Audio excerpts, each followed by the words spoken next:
Ya. Ada ikan bakar? Ada? Saya nak makan untuk 4 orang. 4 orang. 4 orang yang besar apa bang? Oh, siakap lah boleh. Cakap ah? Ni siakap. Oh ni untuk 4 orang boleh eh? Oh, boleh lah. Bagi saya 2 lah 2. Boleh? Memang kena lapik bang eh? Ya. Untuk apa ni bang? Si dia tak malaka.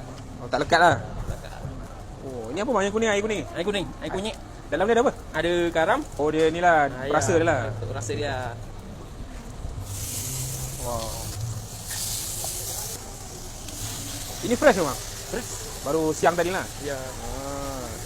Ini kita nak. Oh tu lah betul lah fresh. Mata dia pun tak merah lagi. Abang nak ikan apa lagi? Nah, saya nak tengok pari lah. Pari boleh? Pari. Dia ada yang sikit, ada yang besar. Oh. Kalau ni besar ni. Saya suka yang besar-besar. 4 orang boleh lah. Bersih dia buat. Baik. Boleh? So, rendam kejap. Goyang-goyang. Kasih dia masuk. Oh, tu dia besar. Ni makan 2 orang, 3 orang boleh ni? Boleh. Ya. Oh, ni ikan apa pula bang? Ini ikan bawal mas. Bawang mas.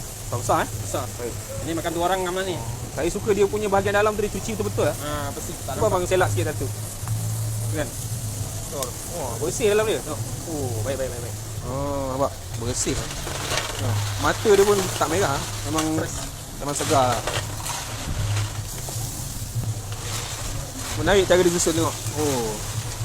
Tersusun dia. Ni nanti siakap ni berapa lama masak dah? Dalam 20 minit. 20 minit lah. Okey. Wah. Oh, masak elok ah. Wah. Dia fungsi dia supaya tak melekat lah sini kan.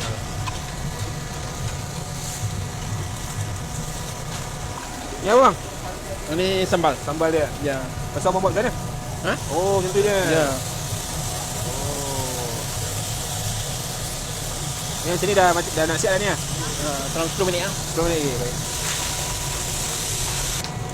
Okey bang. Satu je. Okey, terima kasih. Sambal dia. Dua-dua boleh? Okey. Ambil lah. Okey, terima kasih.